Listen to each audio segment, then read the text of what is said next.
מאזינים לרדיו החברתי הראשון. ועכשיו, ערות בלילה, תוכנית חברתית משפטית בהגשת עורכת הדין ענבר דרור. ורק אצלנו ברדיו החברתי הראשון, להאזנה באתר, בפייסבוק ובאפליקציה.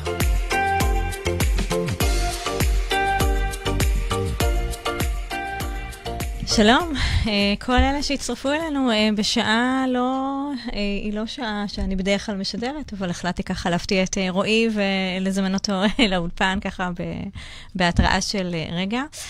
עורך הדין ענבר דרור, אני עוסקת בדיני משפחה ואני מציעה אנשים ממעגל אלימות נפשית. תודה לאופר בוכניק שהגיע בשעה כזאת אלינו לאולפן. הוא אחראי על ההפקה וגם על השירים המצוינים. והוא משדר בימי חמישי בשעה 11 בלילה. ערות בלילה אתם מוזמנים לשתף את התוכנית כדי לעורר מודעות עבורם ועבור אנשים נוספים בכל הנוגע לתחום האלימות השקופה. רק רציתי לידע שנפתחה קבוצה ערות בלילה, דף קהילה, ערות בלילה. כרגע זה דף הקהילה הפתוחה, עוד מעט תהיה דף קהילה שהוא סגור רק לנשים. זה ייתן איזשהו מרחב בטוח ככה לשתף סיפורים, לשתף ניסיון, יהיה שם מומחים, פאנלים, יהיה מעניין. מתארח אצלי שוב רועי פולניצר. רועי הוא אוטוריטה מקצועית מוכרת בישראל בתחומים של הערכות שווי, אקטואריה, ניהול, סיכונים פיננסיים והנדסה פיננסית. אתם יכולים צריך להסביר למה זה הנדסה פיננסית. אתה כתבת מעל ל-600 מאמרים מקצועיים אקדמיים. פעם גדלים, כן. כן, אני בטוחה שכבר גדל מאז שדיברנו אני ואתה. והנושאים שאנחנו כמובן נדבר עליהם ועוד, ופיתחת מודלים, פונקציות ומשוואות קירוב בתחומי המימון, ניהול סיכונים ואופציות והנדסה פיננסית. אתה בעל ניסיון בעבודה אקטוארית משנת 2006, ומומחה בעריכות חוות דעת אקטוארית בנושאים שונים. יש לך עוד טייטל? אני אשמח אם... אני יו"ר לשכת מעריכי השווי והאקטוארים הפיננסיים בישראל. הקמנו את הלשכה בשלהי 2014, מתוך רעיון לבוא ולבצע כאילו הסדרה של התחומים האלה, תחום הערכות השווי. כשאנחנו אומרים הערכות שווי, יש כאלה שמתבלבלים עם שמאות של מקרקעין ושל רכבים, אז לא. שמאות מקרקעין מוסדרת, צומחת מכוח חוק, זה מקצוע סטטוטורי. אנחנו מתעסקים במה שנקרא שמאות פיננסית בארצות הברית, financial או ביזנס כאילו פרייזר, ככה זה נקרא. יותר הערכות שווי של חברות, של קניין רוחני, שזה פטנטים, סימנים מסחריים, טכנולוגיות, וכמובן מכשירים פיננסיים, שזה אופציות וכל מה שמכירים אולי מתחום התגמול לעובדים, מה שנדבר עליו היום בגירושין בהייטק, ואת תחום האקטואריה, חשבנו פשוט להסדיר את זה, הקמנו לשכה, כרגע אנחנו וולונטריים, שלב ראשון, לפני קפיצה להיות סטטוטוריים. אז אתה תוכנית השנייה כאן, מכיוון שאני ואתה עשינו ככה תוכנית לפני יותר מחודש, ואנחנו קיבלנו באמת המון תגובות על התוכנית, ואנשים פנו אליי באופן אישי, ויש איזו סוגיה ככה שהיא נראית כאילו סוגיה אלומה, ושהרבה אנשים לא כל כך מבינים אותה. אני ואתה ככה עשינו סעור מוחות, אני אתן את הקרדיט. והחלטנו שאנחנו קוראים לתוכנית הזאת מתגרשי הייטק, סוגיות באיזון משאבים. גירושים בהייטק, כן. גירושים בהייטק, מתגרשי הייטק. זה מטבע הלשון שאנחנו כנראה שנטביע אותו, ואני מקווה מאוד לראות אותו גם בעתיד בכל מיני פסקי דין. ובאמת אני יודעת שיש ייחוד בכל מה שקשור למתגרשי הייטק לבין מתגרשים רגילים. מתגרשים רגילים זה אומר לא הייטק. לא הייטק, כן. כן, אז מה מייחד אותם? בוא נתחיל ככה לצלול לנושא. מתגרשים מגיעים מכל מיני כאילו חתכים, אנחנו לא מדברים עכשיו על דמוגרפיה ולא מדברים על זה, אנחנו מדברים על האזור המקצועי שהם באים ממנו. הדבר הראשון שאנחנו שומעים מהייטק זה בדרך כלל ים של הטבות, תוכניות של הטבות לעובדים מבוססות מניות או תוכניות כאילו תגמול כאלה ואחרות. זה משהו שהוא באמת משהו שמזוהה עם ההייטק, מי שעובד בגופים ממשלתיים, מי שעובד כאילו מישהו, איש צבא קבע, או מי שעובד בכל מיני מקומות קטנים, פרטיים, כאילו, או כאילו ציבוריים שהם לא ממשלתיים, אין לו כאילו דברים האלה, זה משהו שמאוד מזוהה איתם. מה שמזוהה בנוסף עם מתגרשי הייטק, זה מה שנקרא נכסי קריירה. החבר'ה האלה, רוב מי שנמצא בהייטק, ליבה שלו, זה חבר'ה בעלי כאילו תארים, או אקדמיים, לרוב בתחום כאילו טכנולוגי, מרוויחים שכר מאוד גבוה, כשאנחנו אומרים גבוה, זה כאילו צריך להיות גבוה ביחס למה? גבוה יחסית. יחסית לשכר ממוצע במשק, עומד היום פחות או יותר על 12,000 שקל, כלומר, הם מרוויחים בפער, פי 2, פי 3, אז יש נכסי קריירה, אנחנו מזהים גם כן ריבוי חסכונות פנסיונים, החבר'ה בהייטק נוהגים בממוצע כל שנתיים להחליף מקום עבודה, מקום העבודה משלם שכר שהוא כמו שאמרנו, פי כמה מהשכר הממוצע במשק, לכן יש להם גם קרן פנסיה, יש להם עוד פוליסת ביטוח מנהלים, יש להם אולי עוד קופת גמל באותו מקום, וכמובן קרן השתלמות, ולכן כשהם עוברים למקום חדש, מקום חדש פותח להם עוד 4 קופות חדשות, ומספיק שהוא עבר כמה פעמים, ומגיע מתגרש, ויש לו 18 קופות, אז ריבוי קופות. דבר נוסף זה זכויות סוציאליות, כלומר, עד עכשיו דיברנו על זכויות פנסיוניות, יש הרבה כאילו עורכי דין שלא עושים את ההבחנה בין זכויות פנסיוניות לסוציאליות, זה לא כזה נורא, אוקיי, אף אחד לא ימות מזה, אבל כשאנחנו מדברים על זכויות פנסיוניות, אנחנו מדברים בדרך כלל על קרן פנסיה, ביטוח מנהלים, קרן השתלמות וקופת גמל. זכויות סוציאליות זה ימי חופשה, ימי מחלה, נעשית כאילו את ההפרדה ביניהם, ואוקיי, השלמת פיצויי פיטורים ומענקים. במגזר הציבורי, ציבורי זה אומר מי שעובד בגופים ממשלתיים, בצה"ל, אצל המדינה, שם, אוקיי, מתאזנים על ימי מחלה, ימי מחלה. כמובן, יש יחס פדיון מסוים, זה לא על כל הימים, בעוד שבהייטק צוברים ימי חופשה, מתאזנים על הימי חופשה, לא על הימי מחלה. יש גם ימי כאילו הבראה, אבל ימי חופשה ניתן לבדות אותם בכסף, כלומר, הם שווה כסף, ואפשר להתאזן עליהם בכסף, מתאזנים עליהם בכסף. יש סוגיות, אנחנו לא ניגע בהם עכשיו. כאילו, אני חושב שעד עכשיו נתתי כמה סימנים בולטים למה קורה כשמגיע מתגרש הייטק, איך מבחין. תצטרך לעשות בהם סימנים כמו באגדת. לא נותן בהם סימנים? אז פה נתנו בהם סימנים, כן, ודאי. זאת אומרת, אני ואתה הגענו למסקנה שיש הבדל בין מתגרש הייטק לבין מתגרש רגיל, וזה מביא אותי לשאלה השנייה, אם באמת יש בין כל כך הבדל, אז גם מן הסתם המומחה שמעריך ועושה את החוות דעת האקטוארית, הוא גם צריך לדעת את הדברים האלה. את נתת מכה על ראשו של המסמר, מה שנקרא. באמת, מי שמתעסק בהייטק, כלומר, אז יכול לתפוס אותי במה שאמרתי ולהגיד, הנה, הוא אמר ריבוי קופות, אני אקטואר, אני עושה קופות, אז זה בדיוק מתאים לי. אבל כמו שאמרנו, ולא בכדי, כאילו פתחתי בקטע של כאילו תוכניות הטבות לעובדים עם תגמולים מתגמולים שונים, שאנחנו אולי נזכיר אותם עוד מאוד. אנחנו נזכיר איזשהו משהו ספציפי. יש את ה-RSU ויש את ה-RS ויש את השר ויש את האופציות ויש את הפנטום ויש כל הדברים האלה, אוקיי, אקטוארים מוכרחים לשים את זה על השולחן. אוקיי, אקטוארים של חברות ביטוח שעכשיו זולגים מחברות הביטוח ונכנסים לתחום של גירושין, לא התעסקו בזה, לא מתעסקים בזה, לא מבינים. אוקיי, הם אומרים, טוב, נו, זה סוג של בונוס, בואו באמת נסתכל על זה ככה, או לא נסתכל, זה למעשה נכס שיש לו משקל מאוד גבוה במסת הנכסים לחלוקה של בני הזוג, של מתגרשי ההייטק, משהו שאי אפשר באמת לבטל אותו. והקושי נובע מזה שקשה מאוד לקמת אותו. למה? אם זה לא בונוס שהוא יתקבל והוא שולם, אנחנו יודעים, כלומר, שנכנס הבונוס לחשבון הבנק, אז קל מאוד לאזן אותו. ברגע שאתה מקבל זכויות עתידיות, אוקיי, אנחנו צריכים להתעסק באומדנים. אני רוצה לעמוד שנייה אחת על ההבדל בין הערכה לבין חשבון. שואלים אותי, כלומר, שאלו אותי כפועל יוצא כאילו, תוכנית אותי, הרבה מאוד אנשים ראו אותה, הרבה מאוד מומחים צפו בה. ואמרו, תקשיב, כאילו, אוקיי, אנחנו חושבים שלא עשית חסד עם קהילה שלמה של רואי חשבון. הצגת אותנו כאלה שהם כאילו חלשים, כאלה. חסרי כישורים. אז קודם כל, חלילה, אני לא מציג אף אחד בתור חלש, וכל אחד כאילו עומד בפני עצמו, ואני לא מקבץ לקבוצות. אני רוצה להגיד משהו אחד. מה ההבדל בין אקטואר בתפיסה שלנו, וכשאני אומר, אוקיי, אקטואר, אני מדבר בראייה שלנו כלשכת האקטוארים, ואני כיור לשכת מייסד ויור, אוקיי? שכתב את כל הגילוי דעת של הלשכה, עם כאילו עזרה כמובן, אבל הובלתי ויש לי משקל סגולי מאוד גדול בכתיבה שלהם. הראייה שלנו היא שיש הבדל בין אוקיי, כאילו חשבון לבין הערכה. בחשבון זה על דברים ודאיים, כלומר, אם אני יודע שנכנס לבנק 100,000 שקל, אז נכנס לבנק 100,000 שקל ולמה מגיע חצי. אם אני צריך לעשות חישוב על משהו שאני לא יודע, לאמוד את השווי של מניה של העסק שאין שום ציטוט לגביו. כמו שאמרתי, זה יכול להיות בין 0 לטריליון, ואני קובע חברה שווה כאילו 4 מיליון.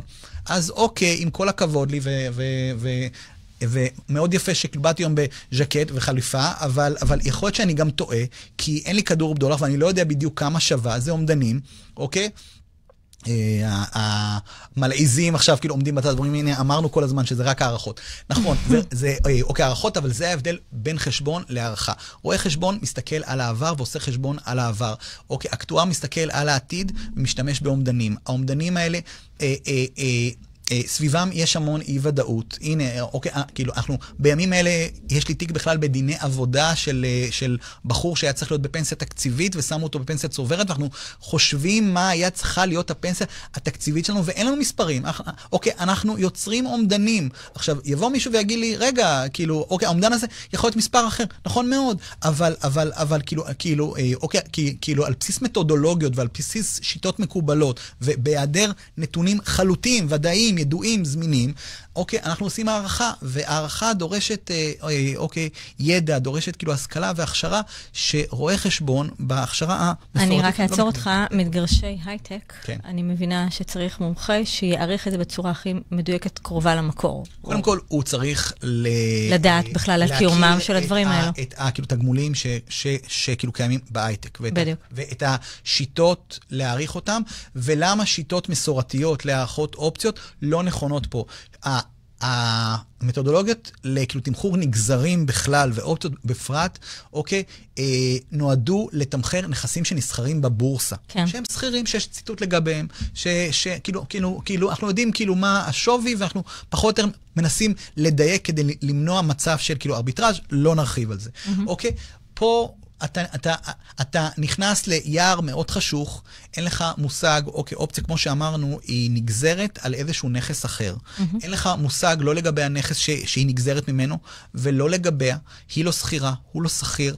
החברה בכלל, כלומר, והכי גרוע שבהכי גרוע, אוקיי, אנחנו אומרים הייטק, אבל הייטק זה משהו מאוד רחב, כלומר, אוקיי, אם אני יכול להגיד משפט אחד, בהייטק גם יש סטארט-אפים, וסטארט-אפים זה המשפחה הכי סודית והכי מוזרה בתוך ההייטק, מהבחינה הזאת היא ספקולטיבית בהייטק. כן, כי סטארט-אפ יכול, כלומר, סטארט-אפ יש להם שלבים של כאילו התפתחות מסוימת, עד שהם מגיעים להיות הייטק במובן הזה של סטארט בבורסה.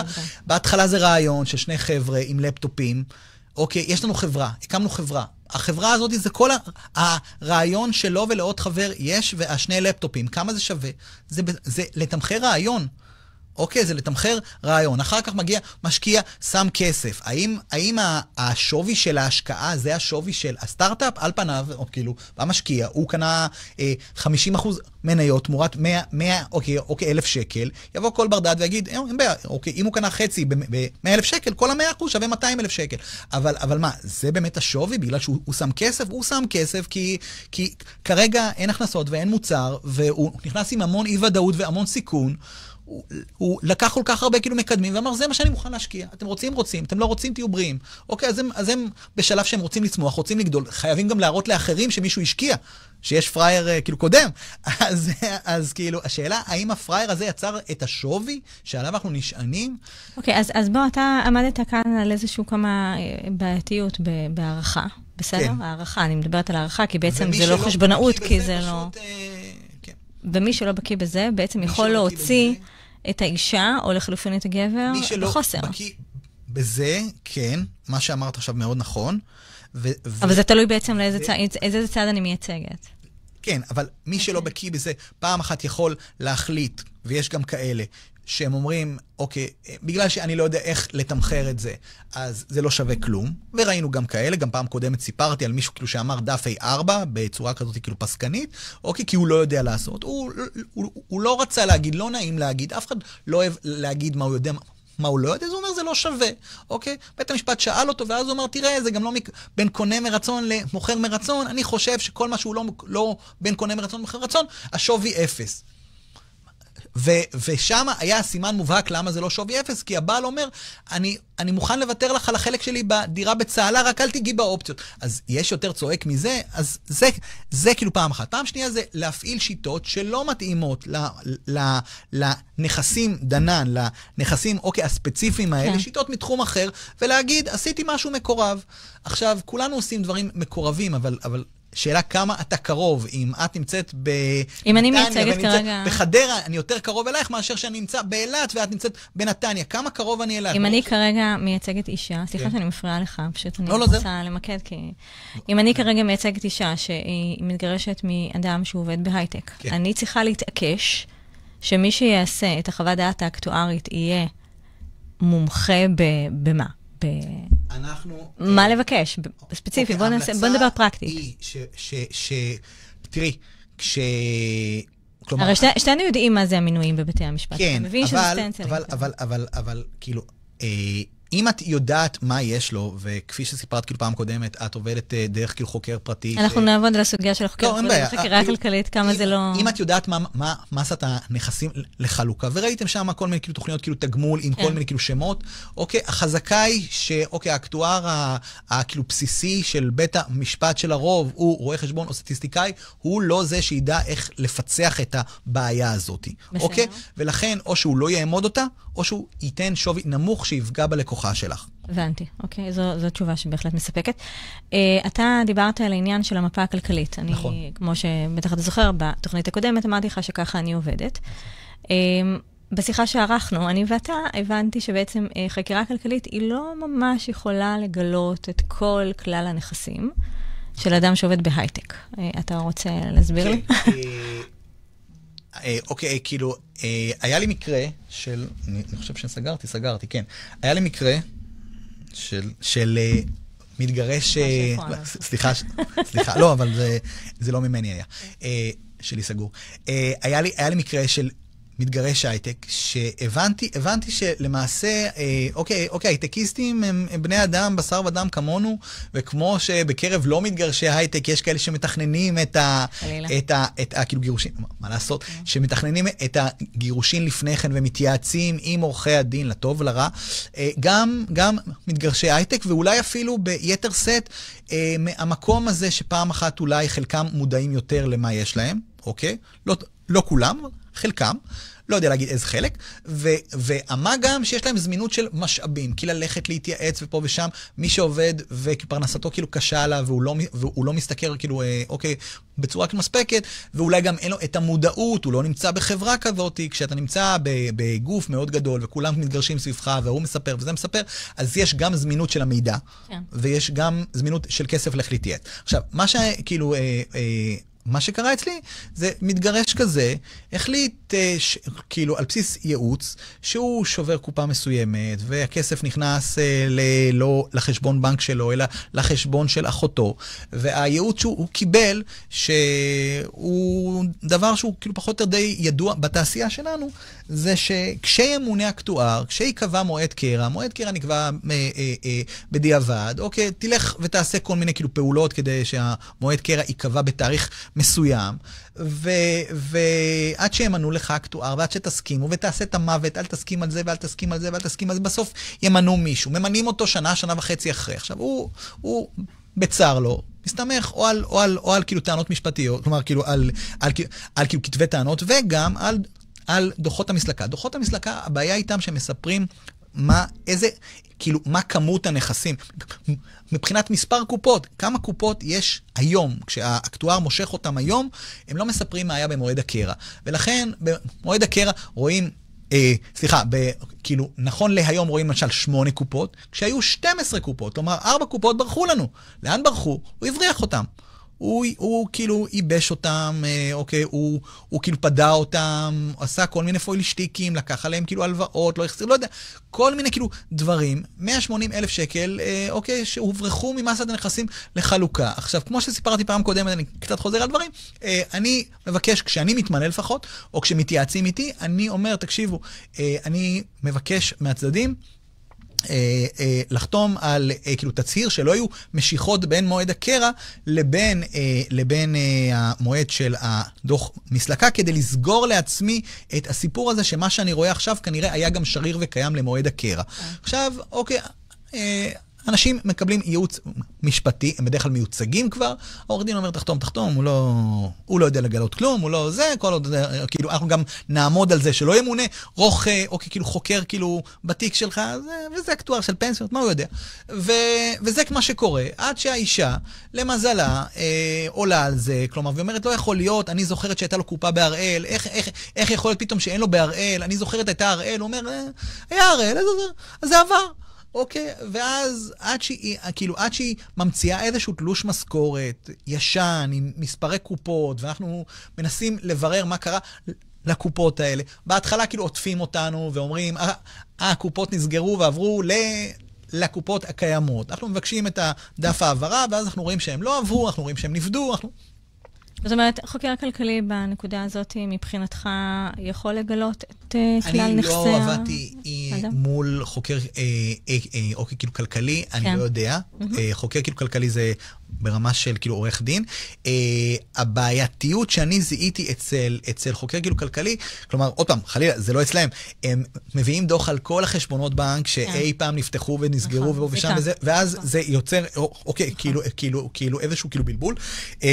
שני דברים שאני רוצה להגיד בהקשר הזה. אתמול הגיע אליי מתגרש שבכה על כאילו עורכת דין שלכאורה פגעה בזכויות שלו וזה, בכך שהיא אמרה לו בשלב מאוד ראשוני בתהליך, אני רוצה שאתה תיתן, כלומר, היא כאילו עורכת הדין שלו, תיתן כאילו תצהיר רכושי מלא ותשים עליו שובעים והכל והכל והכל והכל והכל, כשהצד כאילו השני בכלל לא מתכוון לבוא ולספר כאילו מה יש לו, והוא נחשף והוא ניזוק מזה, אז כמובן לשמור על מתגרשים מאוד חשוב, לא לתת להם ייעוץ לחשוף דברים, לחכות שהצד השני יחשוף, ברגע שהוא חושף, להוציא אם יש דוח כאילו חוקר, להראות שהוא שיקר, להראות שהוא לא אמין, להראות שאי אפשר להתבסס עליו, כמו שאמרתי, במקרים שכאלה שחושדים שיש כאילו העברות או משיכות מהתא המשפחתי, להכניס רואה חשבון חוקר. בסדר גמור. אנחנו, קודם כל נרצה לשמוע שיר. מעולה. כי אנחנו, את הפרק הבא של התוכנית, אנחנו נראה טיפה יותר לרזולוציות. אוקיי. בסדר? אז יש איזשהו שיר שדווקא אני בחרתי. נכון. הכבוד הוא לי. כל הזמן בוחר את השירים. לא, אני חושבת שזה שיר... פעם קודמת, לא? כן, פעם קודמת גם אני בחרתי. שניים, מה אפשר לעשות? לעשות, אני כזאת. תהנה מזה. הסכמתי לתנאים האלה, אין בעיה. כן, אתה, חתמתי. בהסכמה. חתמת על תצהיר. הסכמה גוברת על חוק, את יודעת את זה. כן, לגמרי.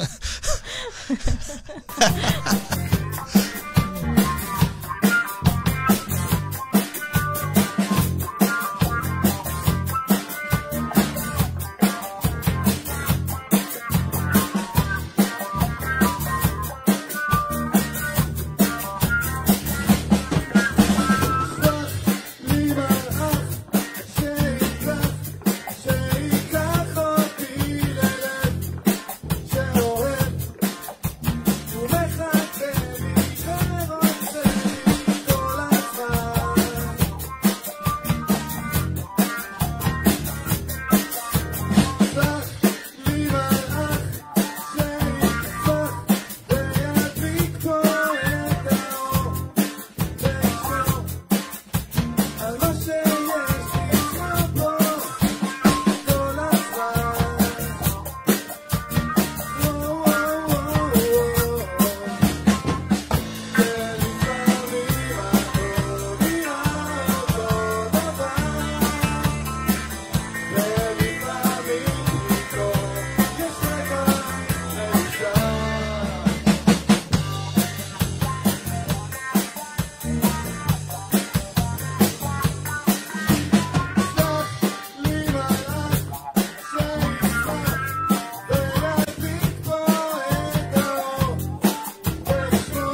רעות בלילה חזרנו עם תוכנית מיוחדת על מתגרשי הייטק, המטבע הלשון שאני ורועי המצאנו.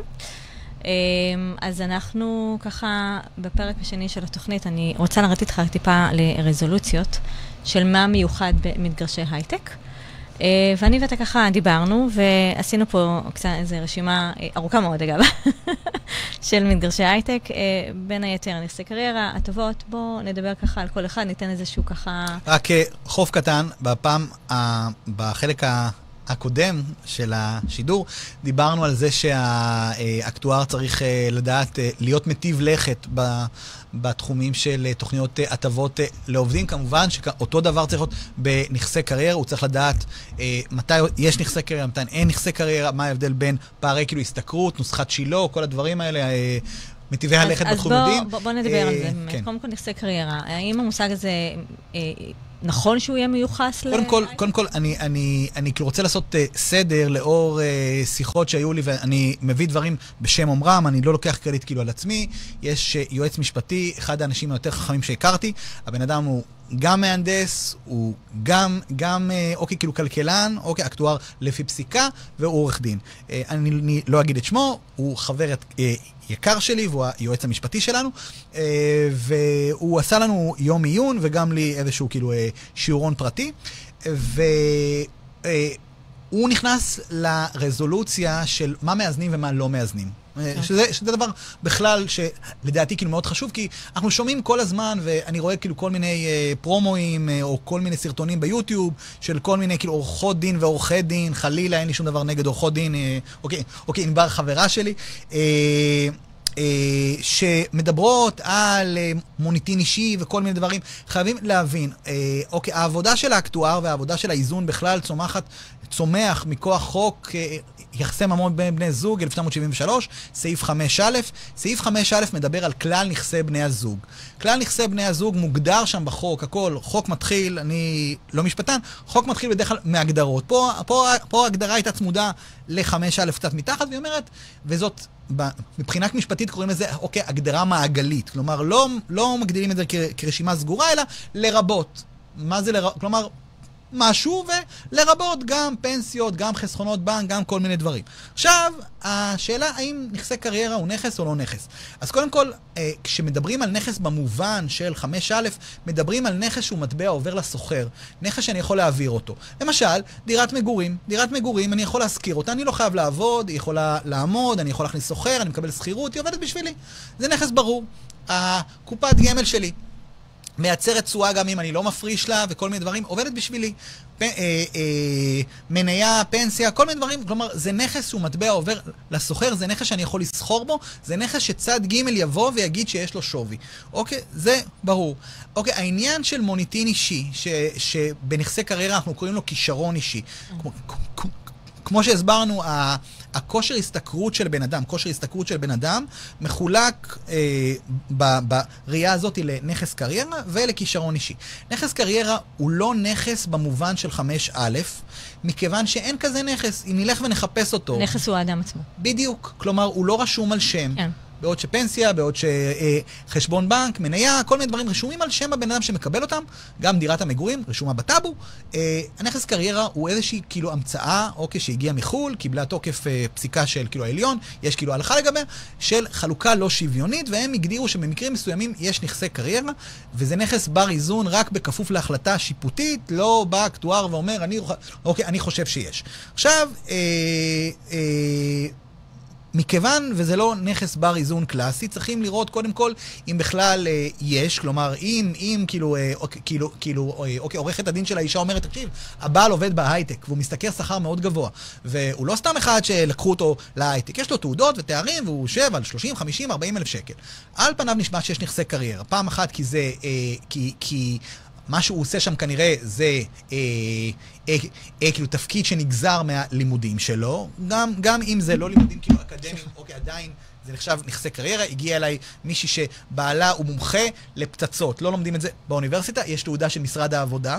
הכרנו בזה כנכסי קריירה. כן, כן, כן. הבן אדם מסתכל 50,000 שקל בחודש מטיפול בכל עניין של פיצוצים, זה נקרא מומחה פיצוצים, זה מגיע כאילו עם פרויקטים בתחומים האזרחיים, אבל נחזור שנייה אחת להייטק. ברגע שהיא אמרה שהוא עובד, הוא למד, אנחנו רואים שהשכר גבוה בפער מהשכר הממוצע במשק, אנחנו מבינים שיש לנו עניין עם נכסי קריירה.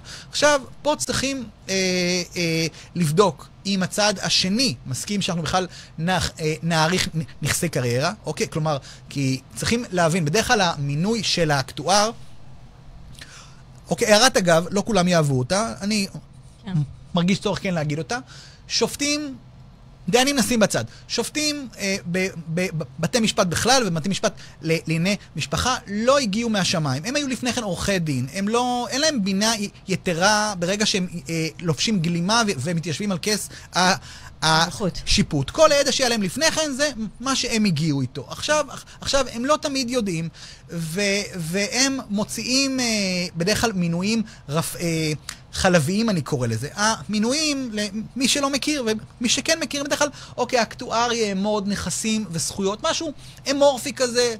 מה הם הנכסים, מה הם הזכויות. האקטואר פונה לצדדים, מנסה להבין מהם דרך כתבי הטענות, והדוחות מסלקה, ועוד כל מיני שאלות שהוא שואל, מה באמת מסת הנכסים. הוא לא יודע, לא רשום לו בשום מקום, הוא צריך לדלות פרטים, הוא צריך לאסוף, הוא צריך לגבש ולהחליט על מה הוא עובד. ואז הוא מגלה שיש נכס קריירה, הוא צריך לבדוק אם הצד השני מסכים, הוא לא יכול לדעת עצמו, וראיתי גם כאלה ששמעו צד אחד והחליטו שיש, ורצו לעשות, ואז אחרי שהם עשו, בית המשפט אמר, רגע, מי בכלל אמר לך לעשות? הוא אומר, כן, אבל עורכת הדין של האישה ביקשה ממני. בדקת עם עורך הדין של הבעל, אם יש הסכמה, כי אם אין הסכמה, לא מאזנים, כי זה לא נכס ב5א.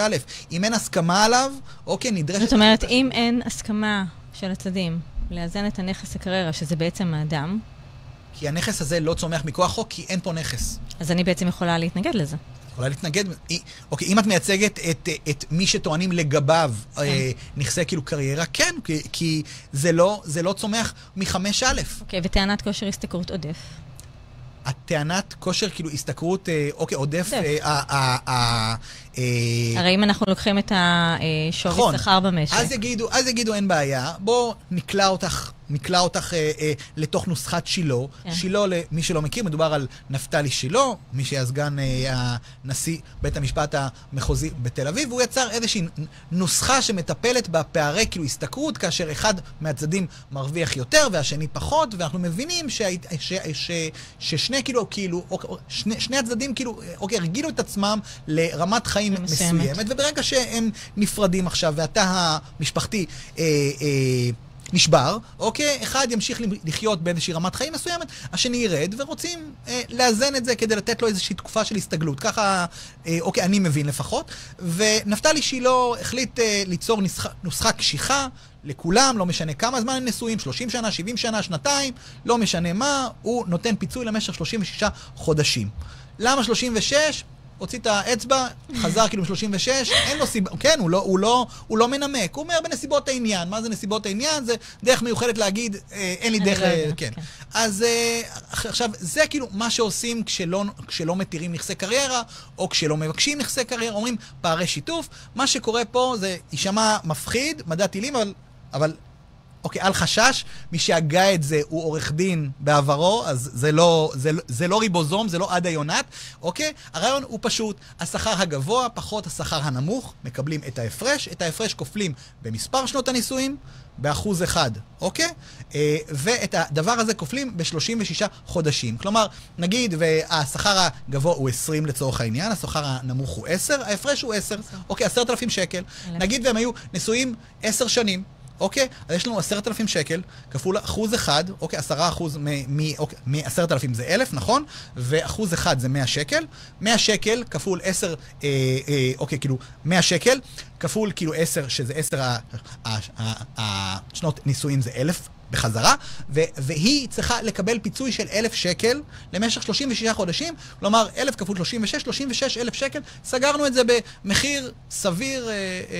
יפה, אז לא צריך... וזה סוגר את הקטע, אלא אם כן בית המשפט נותן, עכשיו, בתי דין רבניים פחות נותנים, בתי משפט לענייני משפחה יותר נותנים, יש בעיה פה, ואת נגעת בה, אני חושב, את שמת את האצבע על הנקודה, שזה לא נכס פעם אחת, וזה, כלומר, וממה שאת אומרת, משתמע משהו מאוד חשוב. כל הנכסים שאנחנו מתאזנים עליהם, זה נכסים שנצברו לנו בכסף עד היום. פה, הנכס הזה תלוי בזה שהוא יצא מחר לעבודה. מי אמר שהוא יצא מחר לעבודה? וחוץ מזה, סליחה, נפרדנו עכשיו, מה את רוצה ממני? כאילו, אני צריך לצאת מחר לעבודה ולפרנס אותך כדי שיהיה לי כסף לשלם לך על נכס שלא קיים? אנחנו נפרדנו עכשיו, מה העניין? צריך לקטוע את הקשר גורדי הזה. כן. אנחנו דיברנו גם על ריבוי קופות. ריבוי קופות, כן, נכון. אז... בעצם הם מחליפים כל כמה שנים, ואז נפתח להם עוד קופה ועוד קופה ועוד קופה, ויש איזשהו קושי ככה בלשום אותם. עוד 3, עוד 4.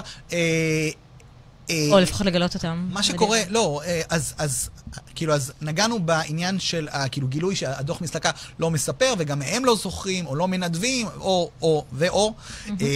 וגם. ומה שאני רוצה לומר על הדבר הזה, יש לי 3 דברים להגיד. דבר ראשון, זה שאני נתקל באחרונה באקטוארים שמתמנים איתם בית משפט, באופן לא מפתיע, הם מגיעים או מחברות ביטוח או מקרן פנסיה ואומרים יאללה, אוקיי, עזבנו, בואו נעשה גירושין, והם מחליטים שהם עושים רק את מה שנקרא כאילו חלופה ב' או כאילו איזון בעין. עכשיו נסביר. בוא נסביר. חלופה א', חלופה ב', אנחנו בעצם מדברים על חוק יחסי ממון. חוק יחסי ממון, וזה עוד פעם, זה פועל יוצא משיעור פרטי שקיבלתי מהיועץ המשפטי שלנו, שאני מקווה שיתארח פה במקומי ויהיה אחלה מרואיין שבעולם. החוק מדבר על זה שצריך לעשות איזון. איזון, שימו לב, הוא מדבר על איזון וחלוקה. איזון וחלוקה נשמע לנו על פניו מילה נרדפת. איזון זה ביצוע תחשיב.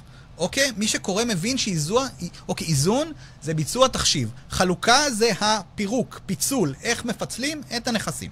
עכשיו, החוק מדבר, יש את הכלל ויש את היוצא מן הכלל. הכלל מדבר על חלוקה בכסף.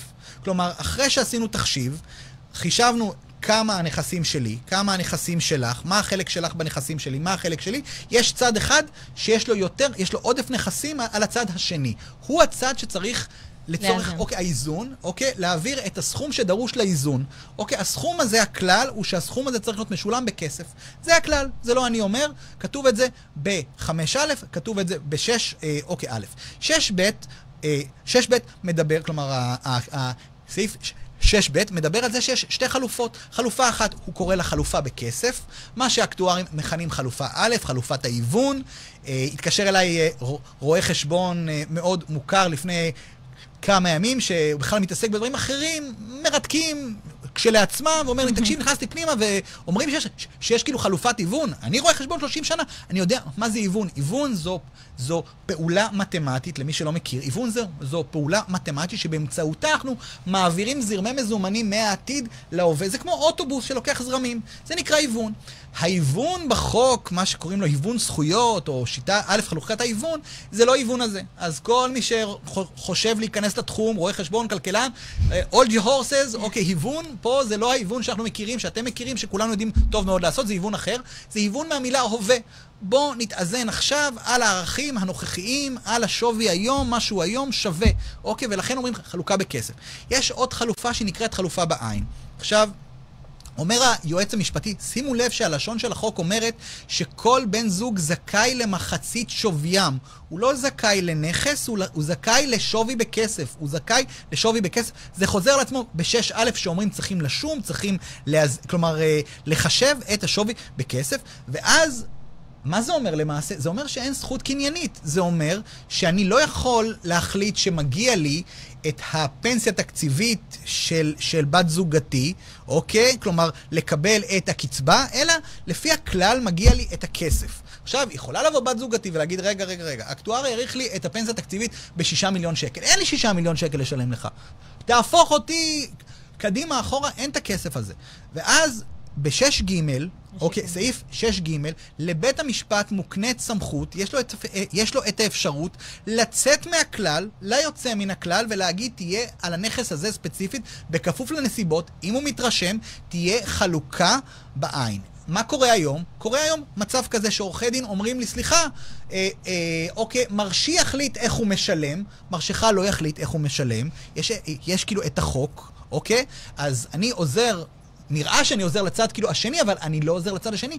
אני בא לעשות סדר בתור officer of the court, אני ידו כאילו הארוכה של בית המשפט, ועם מידת צניעות בחסר. אז תן לי רק לעשות סדר עוזר כאן. לבית המשפט, כי לא כל השופטים גם מבינים את זה. אז תן לי רק לעשות סדר. החלופה הראשונה היא החלופה בעצם שהיא הכלל, זה איוון. זה התחשיב. איוון מיידי. היא צריכה בעצם לקבל כסף ביד. נכון. והחלופה ב', שזה נתון לשיקול דעת בית המשפט. מה זה בעין? בעין, שזה אומר בעצם, רועי, היי. כן, אוקיי, כן. נעים מאוד, אני ענבר. החלופה ב' בעצם אומרת שהיא יכולה להיות רשומה, או שיפתחו תחת השם שלו קופה על השם שלה, וזה בעצם נגרר מחוק לחלוקה פנסיונית. אז זהו. מסתבר שהחלופה ב' שרבים חושבים שהיא הומצאה ב-2014, קיימת איתנו משנת 73 למעשה, כלומר ממלחמת יום כיפור. עכשיו, כן, נראה לי. אוקיי, עכשיו, מה שקרה עד שלא היה את החוק ב-2014, לא היה את המנגנון של לפתוח קופת משנה. היה אפשר לרשום הערת, כאילו, הזהרה בקופה. כלומר, להפוך אותך לבעלת זכות קניינית. ואז הייתה צריכה לרדוף אחרי הרוב. נכון. אוקיי, עכשיו, אם יש לנו, אם יש שני רכבים על השם שלי, אין לך היום זכות קניינית ברכבים האלה, אוקיי? אני יכול לתת לך את מחצית שוויים של כל אחד מהרכבים, ואם אין לי את הכסף לשלם לך, בית המשפט יכול להגיד לי, תקשיב, אני מפעיל את 6 ג' ואני אומר, תיתן לרכב. תן לרכב. הרכבים לא רשומים על שמך. יש לי 6 דירות, אוקיי? אין לי כסף עכשיו, אני לא רוצה למכור אותם עכשיו, המצב של השוק כרגע הוא לא טוב למחירה, ואם אני אמכור אותו עכשיו בלחץ, אוקיי, אני אקבל מחיר לא טוב. הבנתי, זאת אומרת, החלופה היא חלופה רישומית. החלופה רישומית. כן. בסדר גמור. אוקיי. יופי. עכשיו, בוא נדבר על, ככה, נפתח סוגריים, על סטארט-אפים. כן. סטארט-אפים זה גם איזשהו ענף של הייטק. כן. זה לא שאתה הולך לחברה ממוסדת, זה לא אפל, זה לא מייקרוסופט. שני חבר'ה, איך הגדרת אותם? כן. עם לפטופים וחלום. ולפטופ, כן. וחלום. בשלב של שלב הסיד, אחר כך הם... עכשיו, כן, הנייד עם החלום ככה לובש צורה, והם רושמים עליו פטנט. אוקיי. ואז הגברת החליטה שהיא רוצה להתגרש. נכון. מבעל הפטנט. אבל הפטנט עוד לא הבשיל, כי זה רק רעיון שמתחיל ככה לגבש איזושהי צורה. ואיך אתה מעריך את הדבר הזה? מה עושים עם הדבר הזה מבחינת החלוקה? מבחינת הגירושים? אז נגעת בסטארט-אפ. סטארט-אפ זה הדבר היותר מפחיד בהייטק, כמו שאת נתת לזה צורה מאוד, מאוד יפה, הוא לא מוגדר, הוא כאילו אמורפי כזה, אנחנו לא יודעים איך לאכול אותו, אנחנו לא מבינים עד הסוף, גם הוא לא שקוף יותר מדי, הם גם לא רוצים גם לספר, כי הם עוד לא גיבשו מוצר, הם מפחדים אם מתחרים. עד תשכח שגם חל זה דיני קניין רוחני על פטנט, זה עוד איזשהו משהו שמכביד על העניין הזה, כן.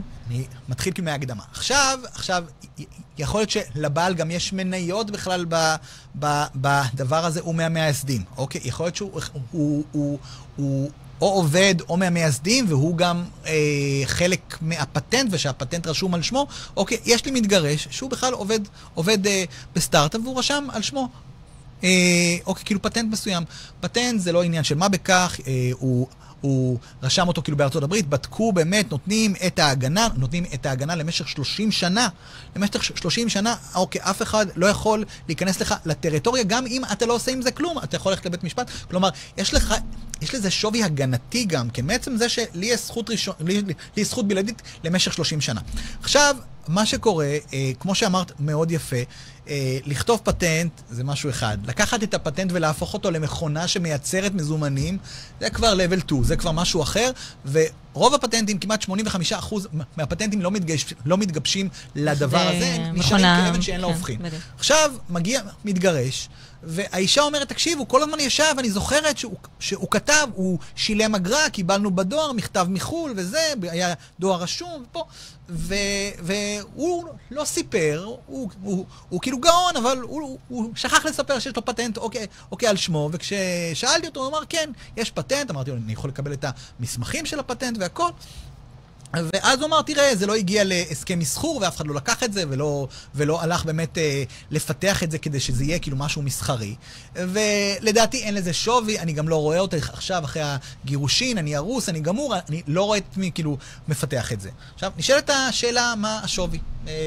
משהו שנמצא, על נייר, כמו אופציה למעשה, ואנחנו לא יודעים. עכשיו, הוא טוען שאין לזה שווי, היא טוענת שזה טריליון, עכשיו, חס וחלילה, יבוא בית המשפט ויעשה ממוצע בין 0 לבין טריליון, זה 500 מיליארד, זה הרבה מאוד כסף, כאילו, אי אפשר לעשות ממוצע בין הדברים האלה.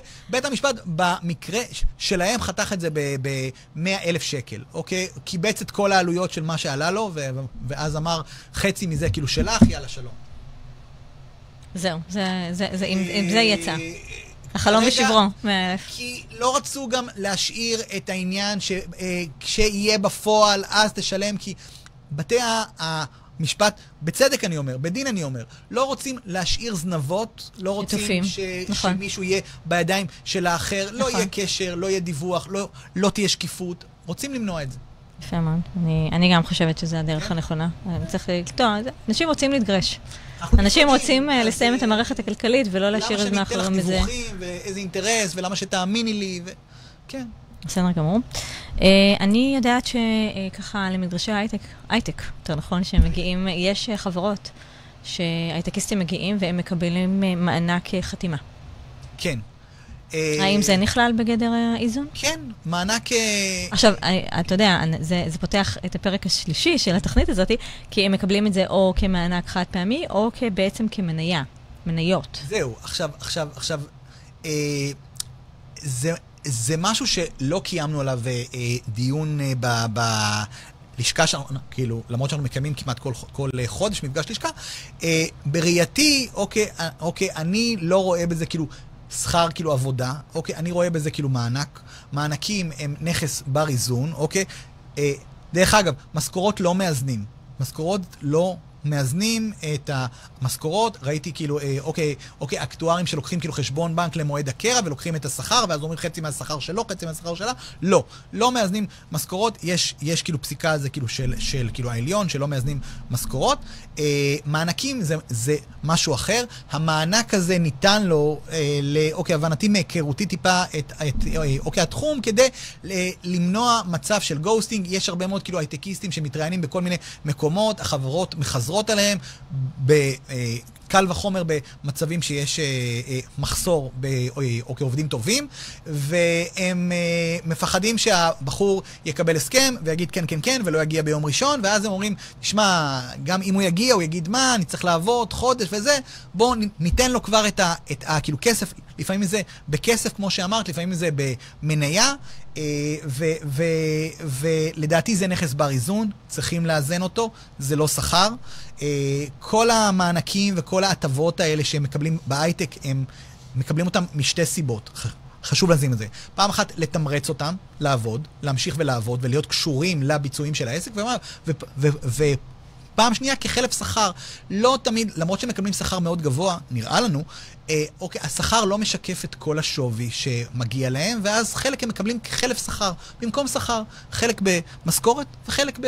אז האקטואר שיתמנה צריך לדעת בעצם מה זה חלף שכר, הוא צריך לדעת אם זה רכיב איזוני בכלל. בדיוק. זה משהו שבעוד יכול לעזור דווקא למי שלא רוצה לתת את מיטב כספו לצד שכנגד, אז כן עדיף לקחת מישהו שמתמחה בזה ולדעת מה מוזן ומה לא. מה הוא לא קיבל, כי האישה לא תמיד יודעת מה בעלה קיבל, כמה בעל מספר לבעלה. אז אנחנו מבקשים בדרך כלל מהמתגרש הייטק שיביא מסמך מהמעסיק שלו על כל ההטבות שהוא קיבל במהלך העבודה שם. וזה בר איזון. כן, בהחלט. וזה בריזון. כן. עכשיו אני רוצה לדבר על הפרק השלישי, שזה הפרק מבחינתי הכי מעניין, שבדרך כלל מיוחס מאוד למתגרשי הייטק, מניות, איך אתה אמרת לי שעובדים להגיד לך, מניות מבושלות, מניות לא מבושלות, אז בואו נעשה סדר בבלגן. כן. זה... מה מאוזן, מה לא מאוזן, מה בכלל לא נכנס. הרעיון, אוקיי, אנחנו מבינים אותו. יש לי חברה, אני רוצה עובדים, אני לא רוצה עובד שיחשוב מתי הוא הולך הביתה, אלא כאילו, רוצה שהעובד יהיה קשור מאוד לעסק שלי, ואני כבעל מניות, כבעל עסק, אוקיי, המטרה שלי, לומדים את זה בשיעור ראשון בכלכלה, להסיע את הערך של המניה שלי. כלומר, להביא אותה למקסימום, למקסם, להגדיל, להביא אותה למקסימום. עכשיו, השווי מניה שלי כבעלים של עסק תהיה בשיא שלה, כאשר העסק יתרומם, והמחירות יהיו גדולות, והביצועים יהיו טובים, כלומר, כולנו מבינים את זה, והרעיון הוא לקשור את העובד לעסק, שהוא לא יחשוב על העבודה הבאה, שהוא לא יחשוב על הבית, שהוא יחשוב על העסק. שהוא יחשוב איך הביצועים שלו הולכים להגדיל את הביצועים של העסק, ובעקיפין את העושר שלי. יפה, זה פעם אחת. פעם שנייה, כמו שאמרנו, יכול להיות שהעובד הזה מגיע לו 60,000 שקל בחודש, ואני לא יכול כרגע לשלם לו 60,000 שקל בחודש, ולא רוצה לשלם לו, אוקיי? מכל מיני סיבות, אז אני משלם לו 30,000 שקל, וחלק אני משלם לו באופציות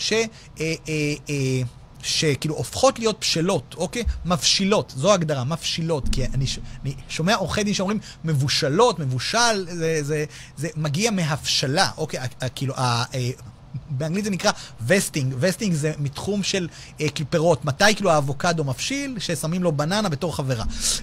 כן, כן. בננה פולטת גזים, כן, פולטת גזים, שגורמים לכאילו, אוקיי, אקסלרציה בהבשלה של ה... כן, וזה הפינת זה פינת המדע, כן. פינת משק הבית שלנו. כן, זה... נפתח פינה חדשה לראות. ביולוג, כן. בכל מקרה, אבל... מה שאני בא להגיד, הרעיון באופציות זה, אוקיי, כאילו הרעיון איך המעסיק תופס את זה ואיך אנחנו תופסים את זה כאקטוארים, אוקיי, או איך תופס את זה בית המשפט בפסיקות שלו. למעשה, כשחברה מחלקת אופציות לעובדים וכאילו היא אומרת, אוקיי, אני מתכוונת לתת לך 1,200 אופציות בשנה כאילו הקרובה, כאשר הם יפשילו כל מנה מדי חודש, כלומר, היא אומרת, אני מצפה שאתה תעבוד את החודש הזה, כלומר, אם אנחנו נמצאים בתחילת ינואר, אני מצפה שאתה תעבוד את חודש ינואר, והמנה של ינואר תפשיל בסוף ינואר, ואז אתה קיבלת ממני גם משכורת, וקיבלת פיצוי נוסף בדמות כאילו אופציות. נשאלת, אוקיי, השאלה, האם... כשמועד הקרע הוא בינואר, האם מגיע לה גם את האופציות שלא הפשילו שאמורות להפשיל במרץ? הרי הוא לא עבד את החודש הזה. עכשיו, אומרת כאילו החברה, תקשיב אדוני, אמנם הענקנו לך, אבל אם אתה מתפטר היום, אם אתה עוזב היום, מרצון או לא מרצון, מכל סיבה שהיא, האופציות שלא הפשילו, אנחנו לוקחים לך אותם. אנחנו לא רוצים שיהיה לך קשר לחברה שלנו, אוקיי? כשאתה לא עובד פה. יפה מאוד. עכשיו... בית המשפט נדרש לזה, יש פסק דין ידוע של השופט נחשון פישר, תודה רבה, בבית המשפט לענייני משפחה בראשון לציון, שזה עלה למחוזי מרכז בלוד, ואוקיי, הגיע כאילו עד העליון, שאומר שלמעשה גם אופציות שלא הבשילו, ויפשילו אחרי מועד הקרע, מגיע לבן בת הזוג, אוקיי, את החלק היחסי, את היחס שיתוף במנה. דרך אגב, גם, אוקיי, אני חשבתי לפני שהייתה, אוקיי, הפסיקה של בית המשפט המחוזי, שזה מה שכאילו צריך לעשות, קולגות שלי שהם מסייעים לחברות בין היתר בגיבוש התוכניות האלה, אומרים, תקשיב, אני יושב עם הבן אדם שאומר לי, בוא נבנה את התוכנית, אני רוצה להסתייע בך, והוא אומר, תקשיב, אוקיי, כל זמן שהבן אדם לא עבד את החודש הזה, זה לא שלו, אז איך אתה רוצה שזה יהיה שלה? כאילו, אבל אנחנו חשבנו שזה לא צריך להיות שונה מכלל הנכסים, וזה נכס בראייתנו לפי כאילו 5א, וכמו שאנחנו מתנהגים עם קרן פנסיה, ככה צריכים להתנהג עם זה, כי גם... קרן פנסיה היא זכות כאילו אוקיי, עתידית, קל וחומר קרנות הפנסיה הוותיקות ופנסיה תקציבית ששם אין כסף, אלא זכות לקבל כסף. נכון. זה, כן. אז אגב, זה מתקשר לזה שבאמת אולי עדיף לבת הזוג להוון, כן. לבחור בחלופה א'. קודם כל, חלופה א' היא חשובה, אוקיי, הרבה מאוד כאילו אקטוארים ושופטים לא מבינים אותה. היא חשובה קודם כל כדי שנשים תג מחיר. גם אם נחליט, יהיה בהסכמה ביני לבינך שאת רוצה את האופציות, ואני מוכן עכשיו, כי זה גם טוב לי, מה אני רוצה לתת לך כסף, לתת לך כאילו, אוקיי, את האופציות, נגיד, ושתינו מסכימים, אוקיי, הסכמה כמובן גוברת, אוקיי, על החוק. אבל אנחנו צריכים קודם כל לדעת כמה זה שווה. אולי זה כאילו שווה כל כך הרבה ואין לי את הכסף הזה, ואז אני אומר, אתה יודעת מה, תקחי גם את החלק שלי כאילו בדירה ותשאירי לי את זה. אבל אם לא נדע כמה זה שווה, לא נדע אם שווה לנו כאילו חלופה א' או חלופה ב'. לגבי אופציות, מאמר מוסגר, דיברנו על חלופה ב', שזה חלוקה בעין. מה קורה באופציות? מתקשרים אליי כל היום ושואלים אותי, אפשר לחלק אופציות דרך פסיקתא? אי אפשר דרך פסיקתא? פסיקתא זה צו של בית משפט שמורה לגוף שמחזיק בנכס או מנהל את הנכס, לפתוח קופת משנה או להעביר את הזכויות בעין, זכויות קנייניות, אוקיי, על שמה של בת בן הזוג. עכשיו, מה קורה באופציות? במידה ומדובר באופציות, שבהסכם אופציות, הסכם להזכירכם גובר על חוק. אוקיי, הסכם גובר על חוק, אוקיי, וזכות, זה מילים של היועץ המשפטי שהוא לא יתבע אותי, זכות תמיד רוכבת, כך, זה המונח, זכות תמיד רוכבת, אוקיי, על כאילו הסכם או על כאילו חוק מסוים. עכשיו, למעשה, אוקיי, אם האופציות ניתנו לי בהסכם הענקת האופציות, ובהסכם הענקת האופציות כתוב שאני לא יכול להעביר אותם, ולא יכול למכור אותם, ולא יכול, זה, למעשה, בהסכם כתוב שהיא לא יכולה לקבל אותם בעין, בית המשפט לא ילך ויוציא פסיקתא, כנגד כאילו אותו הסכם, כי הצדדים להסכם, אני והמעסיק, לא נמצאים בגירושין. הוא לא חל עלינו. אוקיי, ואז היא לא יכולה, נשאר לה רק השווי בכסף, מה שאנשים לא מבינים. אוקיי, יש מקומות שההסכם לא מגדיר את זה. יש מקומות שהנכסים הם נכסים סחירים, שנסחרים בבורסה, או שיש תקופת צינון, זה נקרא תקופת, אוקיי, אי סחירות מסוימת, קוראים לזה כאילו תקופת כאילו חסימה, blackout period, להבדיל מה-vesting period, שה-vesting מותנה במשך העסקה. ה-blackout period זה איזושהי כאילו תקופה שנמצאת באותו הסכם, ואז משעה שזה הגיע, זה כאילו שכיר, אפשר להעביר לה, פונים לנאמן, מוציאים לו פסיקתא, הוא אומר לרועי יש 1,000 אופציות, לפי, אוקיי, הפסיקתא מגיע לך כאילו 500, אין בעיה, עכשיו יהיו 500 על השם שלך. זאת אומרת, תן לי להבין, שאתה בא ואתה בעצם בוחן את כלל נכסי המתגרש הייטק, אתה גם צריך לראות את ההסכם בעצם. זה מה שמייקר את התהליך, כי חייבים להבין, כל ההסכמים של התגמולים הם באנגלית. כן. לא כולם can do it בדיוק, אוקיי? והם או נעזרים בכאילו קולגות ובקבלנים במקרה הטוב, או שנעזרים במורה פרטית חלו מנעי מסדורה, אוקיי? ויש פה עלויות, קודם כל קריאת כאילו הסכם כזה למי שלא קרא הסכם, אוקיי, הסכם הענקה, כאילו אופציות הוא 100 ומשהו עמודים. עכשיו, כשאנחנו כאילו מעניקים, חבר אחר שלי שיהרוג אותי, אם אני אגיד את שמו, טבע את הביטוי הבא, זכויות חוזיות מעריכים בכפוף לחוזה. גם עכשיו כשבא מתגרש ואומר, יש לי אופציות, אני לא יכול לקחת את עצמי עם הניסיון שלי, ויש לי ברוך השם, אוקיי, מעל 15 שנות ניסיון באופציות, לבוא ולהגיד, טוב, כנראה העניקו לו ככה וככה, בוא נעריך ככה וככה. לא, אני צריך לקרוא את החוזה. לקרוא את החוזה באנגלית. נכון, מי שבקיא יודע שאין צורך לקרוא את כל 100 עמודים, זה מתמצאת לאיזה 10-12, אבל לדעת איפה 10-12, זה המומחיות שלנו, אוקיי? וללכת לקרוא את זה ולהבין. עכשיו, יש אופציות שאם הם לא יגיעו לבורסה, הם לא ברות מימוש, ויש כאלה שלא. אז באים כאילו עורכי דין ואומרים, כן, אבל היה לך מישהו, קראת את ההסכם של הלקוח שלך, של מרשכה? לא קרה. עכשיו רועי, בוא, ככה נשאר לנו בדיוק עוד איזה 5 דקות. אני רוצה כמה דקות, ממש 3 דקות על מועד הקרע. אני יודעת שזה ככה נשפכו איזה נערות של הדיו, אבל אני רוצה שכן תשים איזשהו ספוט על חשיבות קביעת מועד הקרע.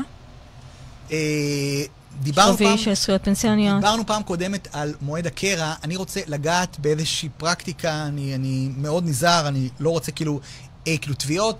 ראיתי לפחות 2 מומחים שמועד הקרע הוא כאילו המלצה מבחינתם לעניין לפחות הנכסים הפנסיונים. הנכסים הפנסיונים זה הנכסים השכיחים ביותר. לטובתם ובעדם ממנים את האקטואר, לא בשביל דירה ולא בשביל שום דבר אחר, וחשבון בנק, כל ילד בן 6 יודע מה היתרה במועד הקרע ולקחת ולחלק לשתיים. לא צריכים להיות כאילו אקטואר. האקטואר בא לזכויות הפנסיוניות. וכשאתה רואה מועד קרע, עכשיו ננסה להסביר את זה. מועד הקרע של בני הזוג הוא ראשון באוקטובר, אוקיי, 2021 לצורך העניין, ומה לעשות שקרן הפנסיה לא מוציאה דוח של ראשון בינואר 21, אלא היא מוציאה דוח של 31 בדצמבר, ומוציאה דוח לפני כן של 30 בספטמבר 21, ולוקח האקטואר את הדוח של 31 בדצמבר, בדוח רשום היתרה בקופה, כמה שווה הקופה למעשה בתחילת השנה, כמה שווה בסוף השנה, והוא מחליט לקחת את 31 בדצמבר. יבוא מישהו ויגיד, מה, אתה טרחן, אז מועד הקרע הוא בתחילת אוקטובר, והוא לקח 31 בדצמבר. אז כמה מדובר פה? על 3 חודשים, כל אוקטובר, כל נובמבר, כל דצמבר? נו, ניחא.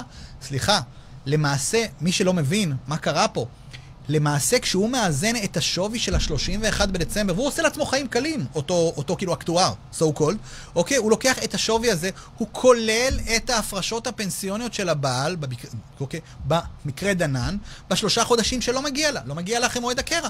זה שכר שלא, לא מגיע לה. לא את אוקטובר, לא את נובמבר, לא את דצמבר. לא מגיע לה גם את התשואות שהיו בקופות. גם, ובטח שלא מגיע שיורידו לה דמי ניהול בחודשים האלה. אז לא מגיע שיורידו לה דמי ניהול, לא מגיע שיוסיפו. אני שואל בצורה כאילו חברית את אותם כאילו אנשים, והם אומרים, תגיד, כאילו, מישהו אמר משפט יפה, bottom dollar, bottom work. bottom dollar, bottom work, שאלתי אותו, מאיפה מגיע המשפט הזה? הוא סיפר לי שיש את הסרט משחקי ריגול עם ברד פיט עכשיו אתה שולח לי לראות את הסרט, אני רוצה לדעת מה זה. ושם כאילו נאמר bottom dollar, bottom work. כלומר, אוקיי, עבודה ברמה נמוכה, מחיר נמוך. אוקיי, אז שכנעת אותנו. bottom dollar, bottom work, כן. אז אנחנו מבינים ממך ומהשעה הזאת המאוד מלמדת, שקודם כל חשוב מאוד שהאקטואר שימונה בתיק שמתגרש הייטק יהיה אדם שמבין ומומחה בעניין כל הזכויות הפנסיוניות, המניות, הסכם ההנקה, כל הדברים האלה שאני באמת בספק, אני לא נתקלתי בתיק עוד שעדיין ביקשו את ההסכם ההנקה, אבל אני אשמח לשתף אותך בתיקים כאלה שיבואו על שולחני. תודה רבה, קודם כל אנחנו סיימנו. תודה רבה רועי שבאת להתארח איתי בפעם השנייה. אנחנו מן הסתם יהיה לנו עוד הרבה תגובות כמו שהיה בתוכנית הראשונה. אנחנו נחדד את השאלות. אתה מוזמן כמובן לקהילת ערות בלילה. אנחנו נזמין אותך ככה לפאנל מומחים. אנחנו נדבר על הסוגיות האלה, סוגיות מאוד מעניינות, וזה מאוד מתקשר אגב לבת הזוג החלשה או לבן הזוג החלש, וזה מתקשר כמובן לעולם שלי. אבל אנחנו נרחיב על זה בהזדמנות. תודה רבה לרדיו החברתי הראשון, לעוז מזרחי, תודה לכם צופים ומאזינות יקרים שלנו. עלה דף קהילת ערות בלילה, כמו שבטח כבר אמרתי זה 10 פעמים, כי אני נורא מתרגשת מזה. יהיו תכנים רבים בעניין אלימות נשית וכן סוגיות נוספות. אני זמינה לכל שאלה או תובנה שעולה בעקבות השידור, וסתם אם בא לכם להתייעץ. תודה רבה עופר שהגעת אלינו. אני מאוד מעריכה את זה, שעה לא מקובלת ולא סטנדרטית עבורי. תודה רבה רועי, ושיהיה לכם ערב מבורך. להתראות. הרדיו החברתי הראשון. הכוח חוזר לאנשים.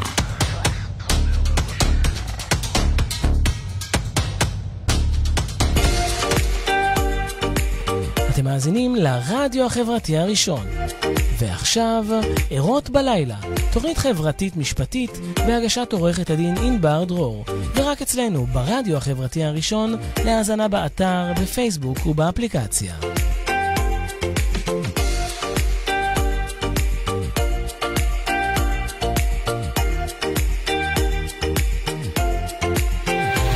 החברתי הראשון.